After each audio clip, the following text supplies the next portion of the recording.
Les philosophes des Lumières contredisent donc à plusieurs reprises certains hommes d'Église qui, soucieux de lutter contre le protestantisme, affirment par ailleurs que les livres arabes sont dangereux pour la foi catholique. Dans l'article Al-Coran, l'islam est qualifié de fausse religion, considérée comme une altération, une défiguration de l'histoire sainte. Les barbares furent aussi des poètes de génie et Mahomet un grand homme d'État. La singularité de la civilisation arabe, pour Voltaire, tient au fait qu'elle n'a pas changé. Pour Voltaire, comme pour beaucoup de philosophes des Lumières, la notion de progrès constitue un des fondements de la philosophie de l'histoire. Le peuple arabo-musulman qui a puisé donc son énergie dans ses conquêtes et dans la conversion des peuples à l'islam n'a pas su s'imprégner des autres cultures et des autres langues. Voltaire, qui a lu l'ouvrage de Boulainvilliers, utilise Mahomet contre les dévots catholiques. Rousseau va beaucoup plus loin, puisqu'il établit en fait un lien direct entre la langue arabe et la législation arabo-musulmane. إذن عمتم مساء ونفتتح هذه الجلسة الثانية، وبما أني عينت وسخرت كرئيسا مؤقتا جدا، فأعلمكم أنني سأحترم الوقت احتراما كاملا بالمفعول المطلق مع ما يلي: سأتنازل عن تلخيص ما يقوله كل متدخل كما جرت العادة. العادة جرت على أن بعد أن يتدخل المحاضر يقوم رئيس الجلسة بتلخيص ما قال. هذا ما حصل في دقيقة أو دقيقتين، فأنا سأتنازل بهاتين الدقيقتين للمحاضرين، لأني أعتبر أن الحاضرين يفهمون ما يقال. إذن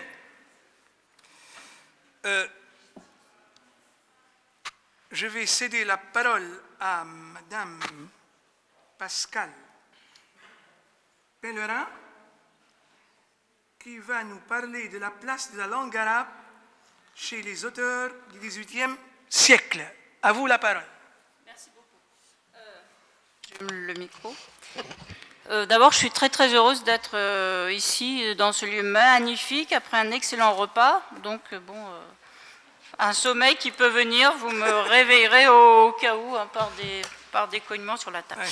Voilà, donc en fait, le titre de ma communication s'intitulait « L'image de la langue arabe chez les écrivains des Lumières entre critique et fascination ». Et j'essaierai de développer pourquoi j'avais choisi ce titre au sein de ma communication. Donc, la culture arabo-musulmane devient à partir surtout du XVIIe siècle en France un centre d'intérêt pour de nombreux écrivains, philosophes, voyageurs qui prennent la route de l'Orient ou s'inspirent de contes populaires arabes. Cette curiosité pour l'autre, qui esquisse une réhabilitation d'une culture de l'ailleurs, s'accompagne aussi évidemment d'une critique de l'islam et d'une certaine méfiance, voire d'une peur à son égard, puisque la langue arabe est indéniablement liée à la religion musulmane, parce qu'elle est la langue du Coran.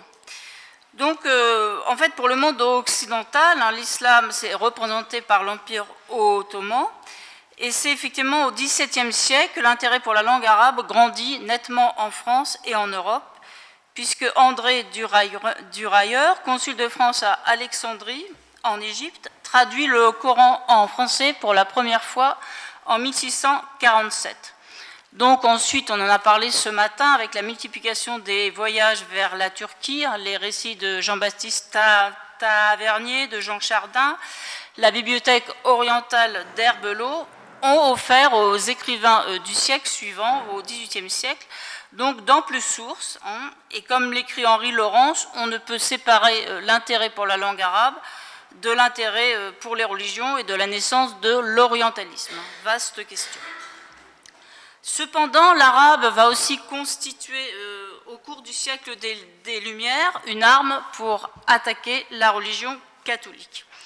La remise en cause des dogmes chrétiens passe peu ou prou par une réhabilitation de l'islam et une réflexion donc sur la langue arabe.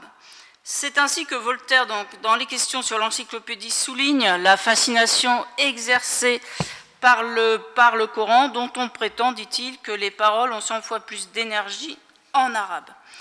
Mais c'est surtout chez Rousseau qu'on va trouver un intérêt beaucoup plus original dans l'essai sur l'origine des langues, et j'y reviendrai. Les philosophes des Lumières contredisent donc à plusieurs reprises certains hommes d'Église qui, soucieux de lutter contre le protestantisme, affirment par ailleurs que les livres arabes sont dangereux pour la foi catholique. On peut citer l'exemple de quelqu'un qui s'appelle Joseph Besson, qui était missionnaire jésuite et qui a été chargé de collecter pour Colbert des manuscrits orientaux, et il met en garde contre les livres arabes. La critique de la langue arabe, langue barbare et dégénérée, bien souvent, va de pair en fait avec l'éloge des langues anciennes, particulièrement le latin, langue de l'Église romaine. Cette suspicion donc à l'égard de cette langue va se prolonger au XVIIIe siècle et donner lieu donc à de nombreuses polémiques. Alors je vais parler d'un grammairien du XVIIIe siècle qui affirme l'origine divine des langues. Il s'agit de l'abbé Noël Antoine Pluche, célèbre pour son spectacle de la nature paru en 1732. Il publie 20 ans plus tard un essai qui s'intitule « La mécanique des langues et l'art de les enseigner ». Ardeur défenseur de la religion catholique, Pluche affirme au début de son essai que c'est Dieu qui a été notre premier maître de langue, c'est lui qui a porté l'intelligence humaine à attacher ses pensées à ses désirs et à des sons qui s'envolent. Alors, sans beaucoup s'intéresser à la langue arabe, l'abbé Pluche s'arrête cependant sur certains détails, comme l'origine de l'article défini, le ou la, c'est-à-dire al en arabe, et il fait remonter ça, en fait, cette coutume, dit-il, qui devait tenir lieu des différentes terminaisons, ils disent que c'est quelque chose d'un petit peu barbare, un peu étrange d'ailleurs. Alors, pour Pluche, l'introduction de cet article joue un rôle néfaste, puisqu'il a contribué, dit-il, à la détérioration et la désorganisation des langues grecques et latines, qui ont perdu leur force et leur pureté. Dans le même état d'esprit, il s'interroge également sur le rôle joué par la versification arabe dans la poésie française. Je cite encore ce cher abbé. Les mêmes Sarrasins, dit-il, laissèrent en ces lieux d'une façon plus marquée qu'ailleurs l'usage et le goût des vers rimés qui, selon les uns, ont embelli notre poésie, selon les autres, l'ont assujetti à un ornement puéril. Pluche ne s'attarde pas en fait sur cette question complexe de l'influence de la langue arabe sur les langues des pays conquis et de la place primordiale de la poésie ou de l'oralité dans la langue arabe, puisque de manière implicite tout au long de son texte, en fait, il oppose la langue arabe aux langues antiques, particulièrement au latin, qui, dit-il, est dépourvu de fioritures. Donc, sans prendre ouvertement parti dans le débat entre ce qu'il suppose être des langues nobles ou des langues plus ou moins dégénérées ou corrompues, Pluche assimile tout de même la forme de la langue arabe à une ornementation enfantine, voire infantile ou barbare, qui n'a pas le sens de la pureté. Le chant relève, selon lui, du monde de l'enfance et de la légèreté. Le latin est donc la langue de la religion chrétienne, mais aussi celle de Cicéron, dit-il, la langue classique par excellence. Il reconnaît tout de même à la culture arabe d'avoir apporté au monde occidental, dit-il, nos chiffres, notre algèbre, la plupart des termes et des instruments, tant d'astronomie que de gnomonique, avec cela un premier fond de botanique et de médecine. Ça fait quand même beaucoup pour quelqu'un qui pense que la langue arabe est dégénérée. Alors, remettant en cause les pratiques religieuses idolâtres, concentrées, dit-il, sur les plaisirs et la volupté, Pluche enchaîne ensuite sur la corruption et la dégénérescence des arts imitateur. Bon, là, j'irai un petit peu plus vite parce que je ne vais pas avoir le temps de tout voir. Donc, la religion musulmane, dit-il, est ennemie des arts, hein, et il fait l'éloge de la chrétienté. Je passerai ensuite très rapidement, puisque Paolo Quintili l'a fait ce matin à la place de l'arabe dans l'encyclopédie. Alors, il y a plusieurs articles qui sont consacrés donc, à la civilisation arabe et à la religion musulmane. Donc, dans le premier volume, hein, on trouve les articles Al-Coran, Arabe et Arabie. L'Al-Coran est désigné là comme le livre du faux prophète. Alors, l'article Al-Coran est signé par l'abbé Mallet, mais il est fort possible que le chevalier Louis de Jaucourt, ami fidèle de Diderot, ait participé à sa rédaction. Puisque certains articles, vous le savez, parfois, enfin ou pas, sont écrits à 3 ou 4 mains, donc on n'arrive pas toujours à savoir qui est vraiment l'auteur de tel ou tel article. Dans l'article Al-Coran, l'islam est qualifié de fausse religion, considérée comme une altération, une défiguration de l'histoire sainte.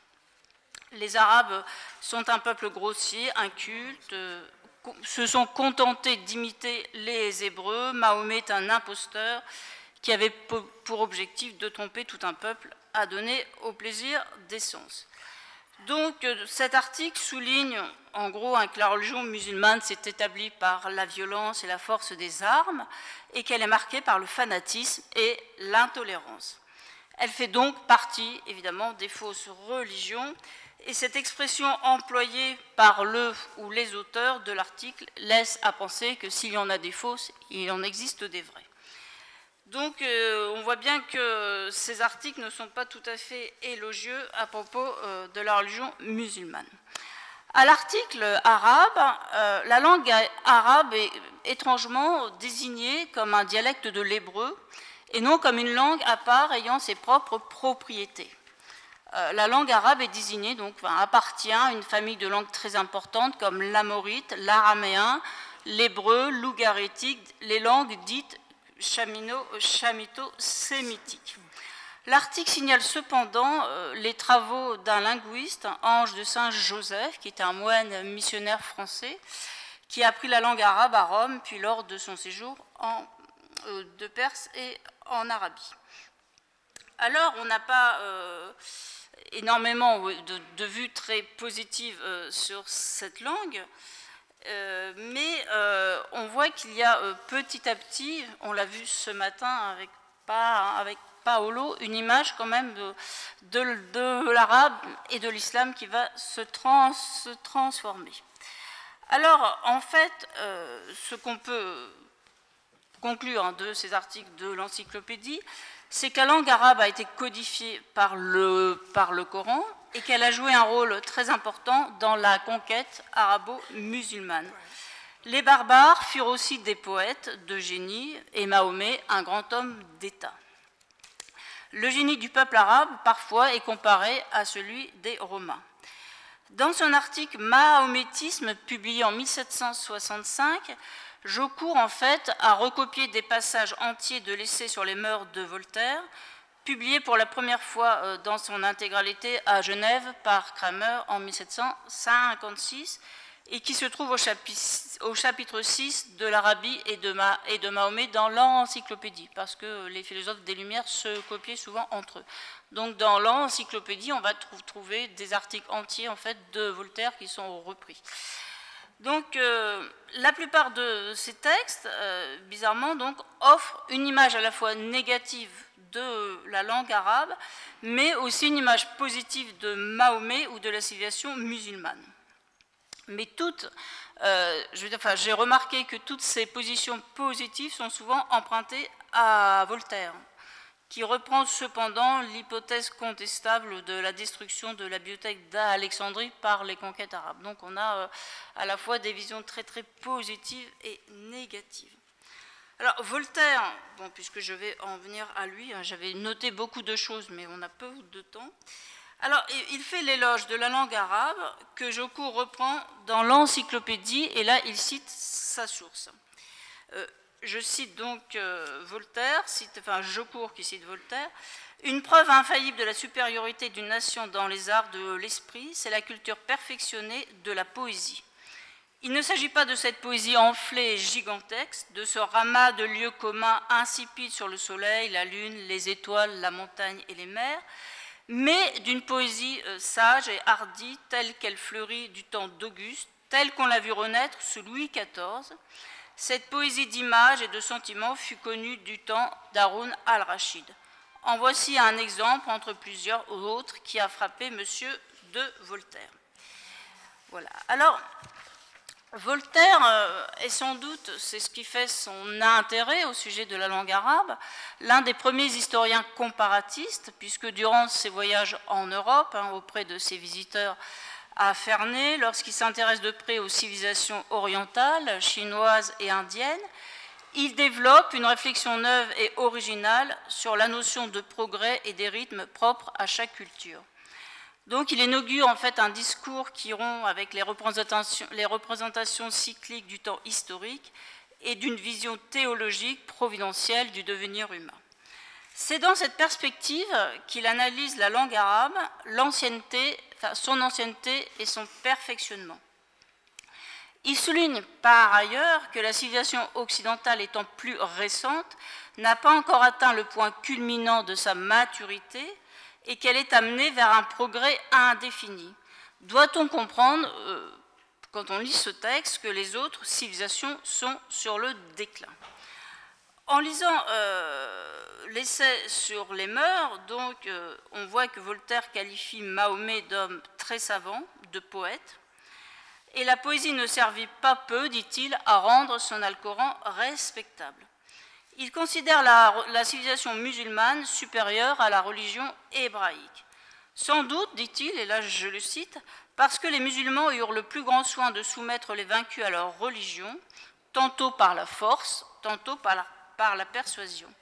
Les Hébreux, au contraire, n'associèrent guère les étrangers à leur culte. Les musulmans arabes incorporèrent à eux les autres nations. Les Hébreux s'en tinrent toujours séparés. Le peuple hébreu, dit-il, avait en horreur les autres nations et craignait toujours d'être asservi. Dans les questions sur l'encyclopédie, publiée chez Kramer, dans une autre édition entre 70 et 75, Voltaire évoque à maintes reprises la civilisation arabo-musulmane. Dans l'article Al-Coran, donc publié dans le premier volume, il engage un débat, un véritable débat, sur la religion musulmane et commente au passage la langue arabe. Il reproduit les premières lignes du Coran en français et commente le texte.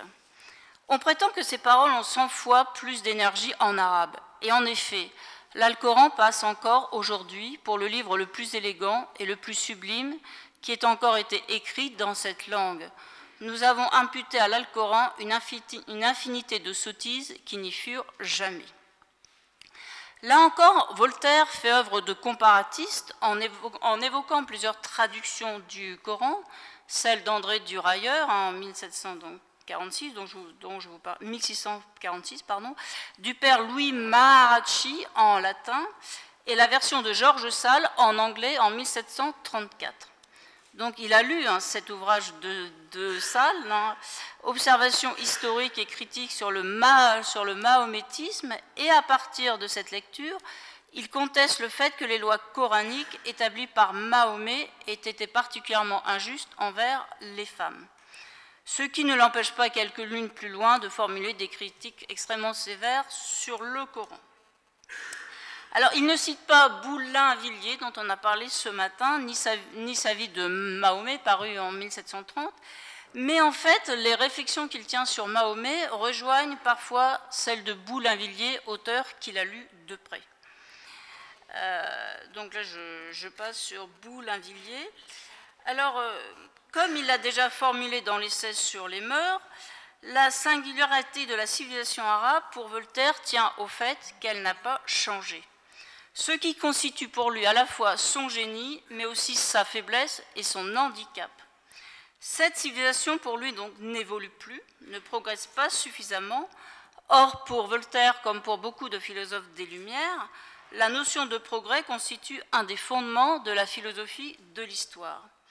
Le peuple arabo-musulman qui a puisé donc son énergie dans ses conquêtes et dans la conversion des peuples à l'islam n'a pas su s'imprégner des autres cultures et des autres langues.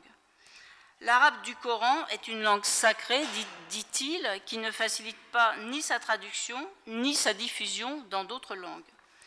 Si le peuple arabe a été conquérant, il a gardé intacte sa langue et sa religion. Voltaire reconnaît par ailleurs dans l'article Langue des questions de l'encyclopédie, publié dans le volume 7, que l'étude des langues étrangères, dit-il, est difficile, il reste très précaire et qu'il faut par ailleurs faire preuve de modestie en la matière. En 1760, il rédige un petit texte polémique qui constitue en fait une réponse à l'auteur anonyme de, je cite le titre, « Critique de l'histoire universelle », c'est-à-dire en fait de son essai sur les mœurs. Le polémiste s'en était pris à Voltaire au sujet de Mahomet et du mahométisme. Alors Voltaire a publié son texte sous le titre de « Lettre civile et honnête à l'auteur malhonnête de la critique de l'histoire universelle de M. Devey ». Levé, évidemment, il s'agit bien de lui. Le tout au sujet de Mahomet, 1760. Alors, il est possible en fait que cet auteur anonyme soit l'abbé Nonote, qui s'en était pris à Voltaire dans plusieurs de ses ouvrages. Dans ce texte, Lettre civile et honnête, Voltaire qualifie la langue arabe de, je cite, « langue grave, sérieuse, énergique ». Il évoque également longuement au 9e chapitre la figure de Mahomet dans le débat avec son contradicteur, qu'il désigne ironiquement sous le titre de maître. Mon maître veut, je cite, que Mahomet ne sût ni lire ni écrire. Je ne l'aurais pas choisi pour mon facteur en Syrie s'il avait été ignorant. Il sera obligé de convenir à sa honte que Mahomet est un homme savant et modeste. Mais que dira-t-il quand il apprendra que Mahomet était un poète et que son Coran ou son Alcoran est écrit en vers? Ne sait-il pas que les poètes de la Mecque affichaient leur poésie à la porte du temple de la Mecque? Voltaire reconnaît ce qu'il peut y avoir d'impie dans ce texte à prendre la défense de Mahomet, mais il s'en tient aux faits historiques et non religieux. On devine cependant que derrière ce plaidoyer pour le prophète se profile une critique, évidemment, à l'égard du dogme catholique. Il dit aussi « J'ai dit qu'on reconnut Mahomet pour un grand homme. Rien n'est plus impie, dites-vous. Je vous répondrai que ce n'est pas ma faute si ce petit homme a changé la face du monde, s'il a gagné des batailles, contré des armées 10 fois plus nombreuses que les siennes, s'il a fait trembler l'Empire romain, s'il a été législateur de l'Asie, de l'Afrique et d'une partie de l'Europe. Je vous accorde qu'il est damné, mais César et Alexandre le sont aussi. Cicéron ne l'est-il pas? Voltaire manie comme à l'a accoutumé l'ironie, évidemment, ce qui est l'un des traits les plus marquants de son écriture. Mais la position sans doute la plus originale sur la langue arabe au XVIIIe siècle a été émise par Rousseau donc dans son essai sur l'origine des langues, lorsqu'il évoque la langue de Mahomet. Le Genevois puisait ses connaissances sur la langue arabe parmi les récits de voyage publiés par Jean Chardin en 1711, 2 ans avant sa mort. Donc, dans l'essai, Rousseau se demande à quoi pourrait ressembler une première langue, ou du moins une langue qui aurait gardé ses caractères originaux, une langue chantée plus que parlée. Une langue, dit-il, je cite, où les mots n'auraient peu d'articulation. Cette langue aurait beaucoup d'irrégularités et d'anomalies. Elle négligerait l'analogie grammaticale pour s'attacher à l'euphonie, au nombre, à l'harmonie et à la beauté des sons. Elle persuaderait sans convaincre et peindrait sans raisonner. Elle ressemblerait à la langue chinoise à certains égards, à la grecque à d'autres, à l'arabe à d'autres. Lorsque Rousseau compare la qualité des langues méridionales mélodieuses à la sécheresse des langues septentrionales, c'est en homme politique, fasciné par l'éloquence perdue des anciens, que l'écriture est impuissante à rendre. Il écrit « Tel pour savoir lire un peu d'arabe, sourit en feuilletant l'Alcoran qui, s'il eût entendu Mahomet l'annoncer en personne dans cette langue éloquente et cadencée, avec cette voix sonore et persuasive qui séduisait l'oreille avant le cœur, et sans cesse animant ses sentences de l'enthousiasme, se fut prosterné contre terre en criant « Grand prophète, envoyé de Dieu, menez-nous à la gloire, ô martyrs, nous voulons vaincre ou mourir pour vous. Comme le faisait remarquer Jean Starobinski, Mahomet n'est pas ici un imposteur, mais un législateur comme Moïse ou Lycurgue. Puisque chez Rousseau, il y a une identification en fait, de la foi à la patrie, et une bonne législation doit être en mesure de forger un sentiment patriotique profond et durable. Le patriotisme nécessite de l'enthousiasme, voire du fanatisme. Rousseau ne défend pas le fanatisme en soi, hein, ce n'est pas ce qu'il veut dire, il le dénonce contre les dévots. Mais en revanche, le sentiment national et patriotique, que les lois seules ne suffisent pas à fixer, nécessite un engagement affectif, un enthousiasme sacrificiel que seule la loi peut soulever. Donc pour conclure, je vais aller très vite, bon, on ne peut pas dire que la langue arabe suscite d'importants débats chez les écrivains du XVIIIe siècle. Il n'empêche qu'elle est quand même un enjeu non négligeable, puisque en fait elle est toujours, et je l'ai bien montré, inséparable d'une réflexion sur la civilisation musulmane et la figure du prophète. Voltaire, qui a lu l'ouvrage de Boulainvilliers, utilise Mahomet contre les dévots catholiques. Rousseau va beaucoup plus loin, puisqu'il établit en fait un lien direct entre la langue arabe et la législation arabo-musulmane.